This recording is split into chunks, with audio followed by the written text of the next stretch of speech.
we're trying today to talk about experiential marketing. And honestly, I started this as the usual journey, how we treat experiential marketing, but then I wanted to say how experiential marketing can be relevant for you. Let's start first from the basic. When you look at experiential marketing, what is experiential marketing? So experiential marketing, first of all, is the way that we can engage our audience, our customer, our consumers in memorable experiences. And it's one of the few marketing tools that has customers and consumers be as an active role, be part in an active role. So it's super important in a way to foster consumer and customer loyalty. When we're looking at experiential marketing, I try to summarize, we're looking at 5 elements that should always be considered in experiential marketing. We are looking at customer, we are looking at message, we are looking at the big idea or how we can create a memorable activity. We're looking at technology, and last but not least, measures. These are like the 5 keys that I always consider when doing experiential marketing in Nestle, but that is 5 keys that you can consider whenever you are like a startup of a small product, a small service, or you are managing a restaurant or a restaurant group. So let's deep dive on that. Looking at your consumer, we look at consumer because when we're looking at Perrier or San Pellegrino, we really want to engage with not just the one that is buying the brand, but also particularly the one that is consuming the brand. So when we look at that, we really want to have a clear idea of who we want to talk to and who we want to engage. And we're lucky. We're lucky because as a big organizations, we have access of market research, we have a customer survey. But here again, it's like, what is for me? I mean, I don't have probably the same resources to have that broad market research if I'm a startup. Well, you have other ways that you can interact with your consumers and get information and do a profiling. Most important, customer surveys, the direct contact that you can have. Let's think about your wait staff in a restaurant. That is extremely important to have, to do a first profiling of who is your customer. When we're looking at technology, social media is a powerful tool to understand who's following you, who's engaging with you. A very simple tool that you can always leverage is, have you ever done a poll online with your followers?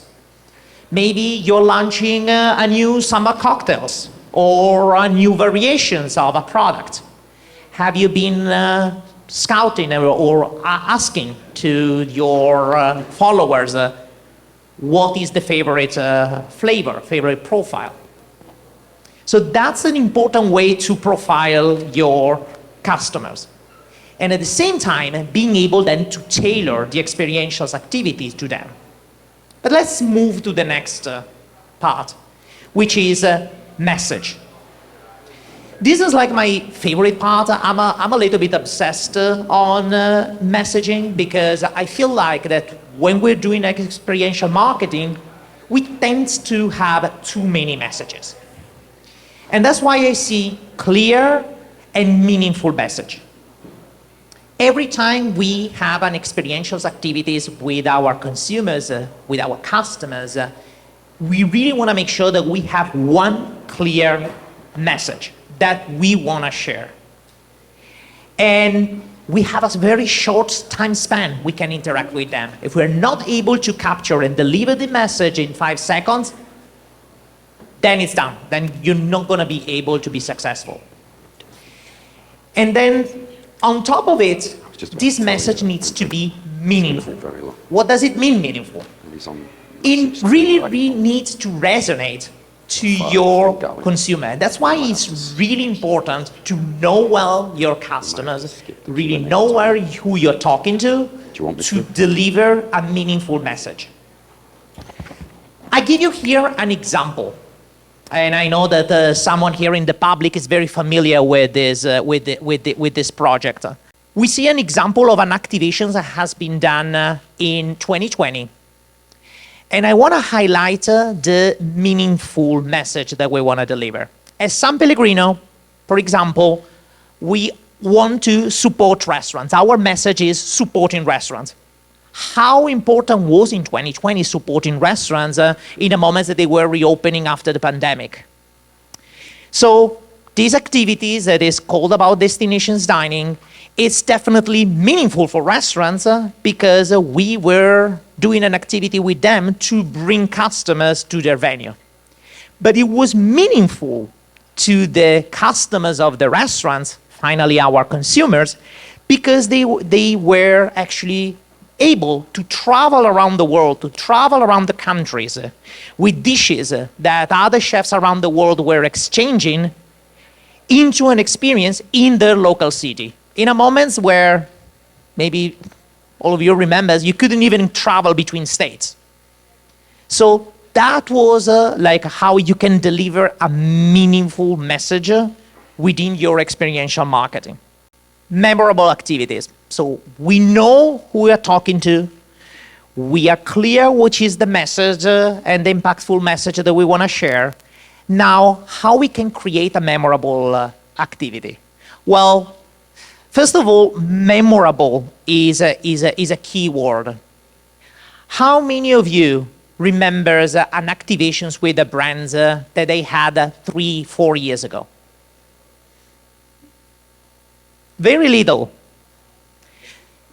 How many activations of the brands there are in the market? How many times you sampled something or you had like an interaction? Dozens of times every month.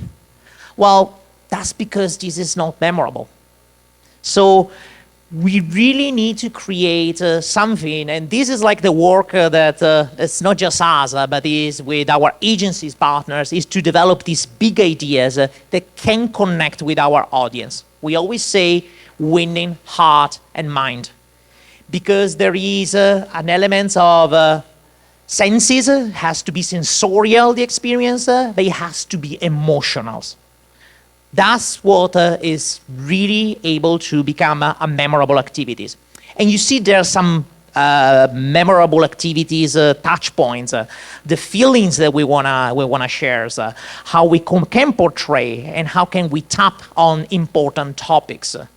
It's very important that when you consider this big idea, you really ground of what is really relevant right now in the current state with your audience.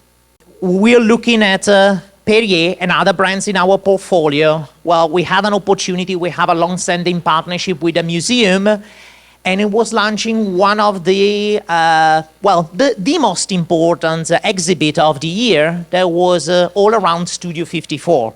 Very important for New York, very memorable account. Well, we partnered together with them and with Perrier to re-bring to life as small versions of the Studio 54 into the museum. So we have people experiencing this space, listening the original music, trying the original cocktails, having interactions with the memorabilia that was around the Studio 54. Yeah, Perrier was there, Perrier was present, but people remembered the experience and then connected with the brands. That's how you can create that important, memorable experience. But I go deeper here because questions you might have it is, I'm maybe a restaurant owner. How can I create a memorable experience in my venue? Well, I give you some examples there. These are all my personal experiences, for example. I like to travel around the world, find memorable restaurant experiences, and I'll tap into 3 of them. First one in Lima. I don't know if everyone have been to El Toquepes, is a staple institutions in Lima. They don't need to communicate the message. The message is there at the moment that you enter to the restaurants. The experience that you have throughout their dining is quintessential. Another example, I go to Northern Europe, I go to Estonia. This is like a small restaurant in the middle of the country. I don't speak Estonian. I couldn't have conversations with them. But the fact that you were having this experience in this little house, showing the records, showing the pictures of the family that for generations have been holding the restaurants, was able to captivate me. That was able to deliver a memorable experience. Or the most recent one in New York, and here is again tailoring your consumers, at Dante, New York City. If you are a recurring customers of the place, they are gonna bring you a drink with the pictures that they take from your Instagram feed. So it's again a way to personalize the experience at the venue. I have to say that I've been with my old parents a few months ago, and still they remember that. That's the first things that they remember about New York. Just little details that create that experience. Technology. I'm also like very traditionalist when looking about technology. I think sometimes there's an over-abuse on technology during the event, and we don't leverage it enough before and after the event. So it's super important that we consider technology as part of the experiential programs, but what is most important, it is in the profiling and it is in the retargeting. Technology has the ability to prolong this event experience to go beyond the single day, the single moment you had within interactions. Use it, but don't abuse it. Last but not least, measures. When we're looking at experiential programs, we generally never recollect information, never go to consider, was it effective, was not effective? As part of me and my group, we really look into the details, the figures, either they are direct figures or indirect figures.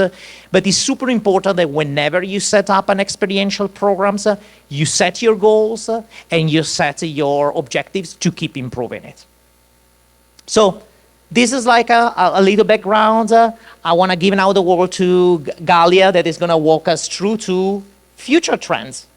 It's good to see so many familiar faces, especially all the beverage team here. So Beverage is actually Glutonomy's sister company for the ones who didn't know, and we focus on the activating and really growing the brands in different channels. So we work together with Nestle, and we're so excited to be here today. If you let me, I would love to share what is experiential for me. For me, it's the idea of a place where fantasies can become real, where people are not only allowed to be who they want to be, but what their fantasies can transform them into whomever they wish to be. It's a place, it's a dish, it's a memory. I want to talk today about trend spotting and how that applies to experiential. After a lot of research that we did together, and I want to say a lot of this outcome comes also from WGSN agencies and other resources that we get this information, we capture 7 main trends that I want to talk today. So the first one being sensory marketing, multisensory experiences. We talked a little bit about memorable experiences. How can you connect all your senses get into that moment that you can connect and relate to it afterwards, and you can really, really have that wow moment and take it back to you and always go back to it. That Dante, I mean, it says it all, and it's so easy to connect with consumer and restaurant. Sustainability and social impact. I'm not going to dive into this one too much because today we're going to have a panel with sustainability and how from kitchen and food waste we can transform it into fashion. Digital experiences. We're always connected with our wearables, with our phone. It's no longer a physical and a digital experience. Gamification. So many different applications are already using gamification. I mean, I'm sure there's a lot of gamers around here. So we're going to talk a little more how can that be applied to our restaurants and consumers and creating that loyalty. Experiences as a service. Alternative nightlife. Interesting. AI and personalization. I picked two for today that I want to expand more and talk more in depth. So alternative nightlife. All right, what does this mean?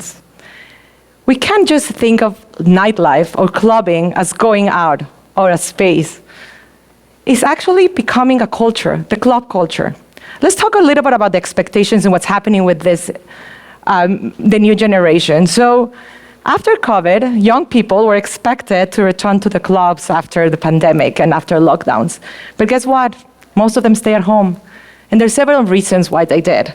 Number one, rising of cost of living. Number two, new drinking habits. Third, general disinterest in nightlife. It's a big shocker. People thought that they were going to open doors and everyone was going to just run into them. But Gen Z and millennials, they reported that they no longer had the stamina to go out, that they prefer a sober lifestyle, and actually 26% of the US Gen Z adults are abstaining from alcohol. This changed completely what we know about nightlife. So why am I talking about nightlife and how can I connect this to experiential and how can I see it beyond that? This is more than that because it's become club culture is becoming the biggest trend and it can be applied to everything. These Gen Zers, there's a lot of them here. They talk about the rave fatigue. What is that and how does it apply to this? Well, let me tell you something. This rave fatigue that everyone is so tired and they don't have the stamina is wearing off. But what they're asking is that they're interested in a different type of a club culture. Okay, what are the top indicators that the club is a culture? One, Pinterest search are raising up. House music outfits are up 185%. Berlin rave fashion is 250% up on Pinterest. Y2K is 440 rise up search in the US. Fashion brands are definitely leaning into this trend and using it as club aesthetics into their new trends. Okay, let me give you an example of what's happening and working in fashion. So Valentino, can it be most high-end and more premium than that?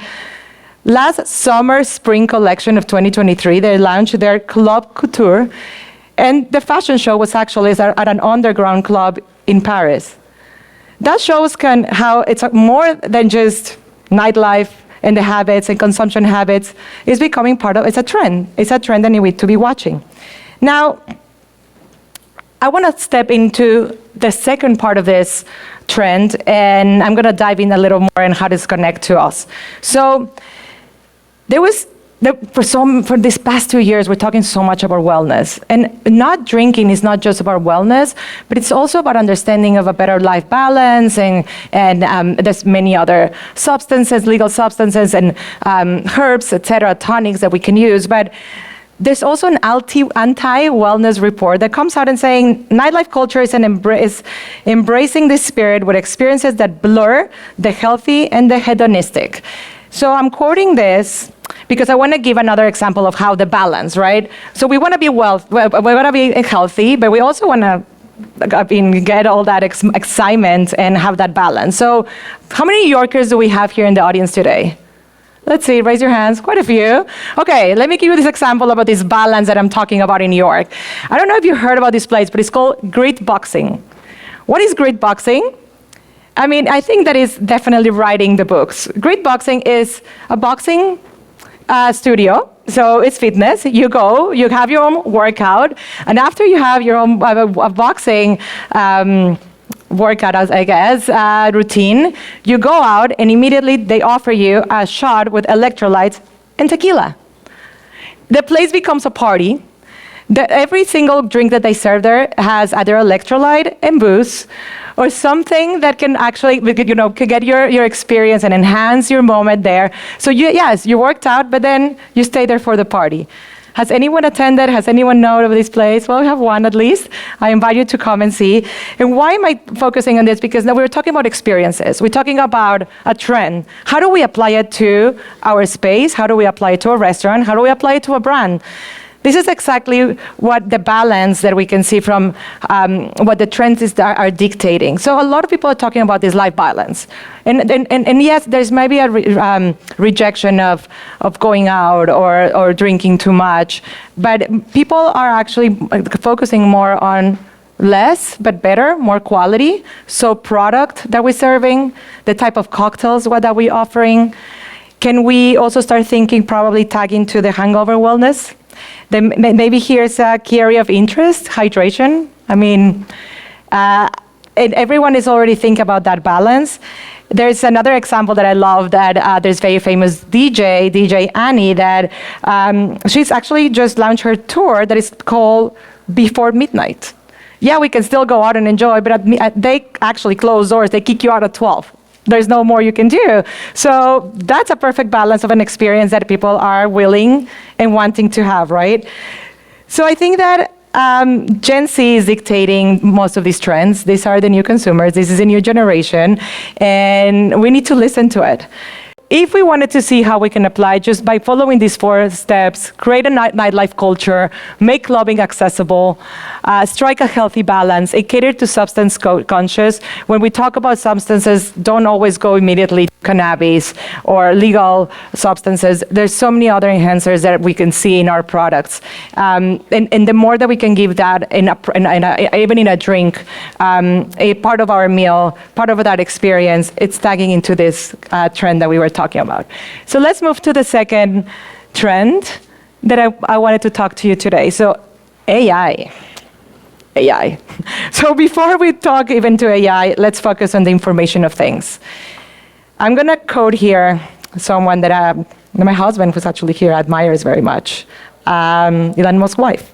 So she said the other day, we're no longer Homo sapiens. We are what it's called Homo technos. True. We cannot live with our phones. I mean, we're pretty much connected all day long.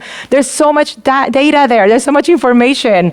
Imagine it doesn't matter if you accept the cookies or not. You already gave your life away. Wearables, phones, they know so much about us. So how can I apply this to our industry?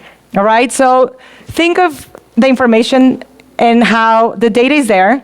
And what is AI doing here? AI is just gathering all the information and getting it all of it together just for your benefit, to be used for the brand benefit, for the consumer benefit, is organizing the data that is out there for us, right? So I'm going to focus a little bit of an example that I want to put here and just try to imagine if this could apply to you or not. And this is how we start thinking about future trends and how can I apply it to my restaurant. So I wake up in the morning. This thing that I'm wearing here already knew how many hours I slept. If I was REM, how deep, core. I mean, I love checking that. I cannot wake up in the morning and see how I slept. Then, of course, it connects to my cell phone, so they know my calendar. Do I have a fitness class? Did I reserve something at FitPass? Do I have then like 7,000 meetings and also have all these play days? I need to take my kids to school, and then I have to go, like my whole day is there, right? And I have an event at night and maybe a lecture. And sure, I also need a very fast, easy recipe to cook at home for the family. So pretty much they know my whole lifestyle. They know by my search what I'm doing, what I'm looking for. Okay. Let me summarize it. All this information is there. AI, what it's doing is organizing it. So, personalization. When I go to a restaurant these days, and I think today is National or Global Milk Day. I don't know if that's true or not, but if it is, salud. But when you go into a restaurant in the morning, let's talk about the breakfast culture. When was the last time that you just ordered a coffee? There's so many options, so many milks, so many additives, there's so many supplements. I mean, there's so much to do. You want mushrooms in it now? What do you want in it, right? You don't order a coffee, just a coffee. There's so many different options that you go by. That's personalization. And then you go to the bowl. Oh my God, the bowls. I mean, what are you going to have? What are you going to add to it? What are you not going to ask them to take away? That's personalization. What if all of this information organize it for you and says, you're hungover, you are dehydrated, you need a boost, you're getting a cold, so you need more vitamin C, and I'm gonna create this like flu shot for you, but I'm gonna create all this perfect breakfast for you, and I'm gonna pre-order it. You're not gonna come and just grab it, pay, tap, go, right? That's how AI is personalized today in our lives. That's how these trends can be applied and not be scared of, is AI gonna take away our willingness? And no, let's use it you're already using it. We're not using that Google search box anymore. We started with Siri, asking Alexa, on, off, this, that, the other thing. Well, ChatGPT, you're pretty much having a dialogue. You're not searching the way you were used to search. AI is just telling us, showing us different ways to. We're already applying it. We're already doing it. So let's keep learning from it and use it better. Thank you so much. I hope that these trends can help us understand how we can apply them.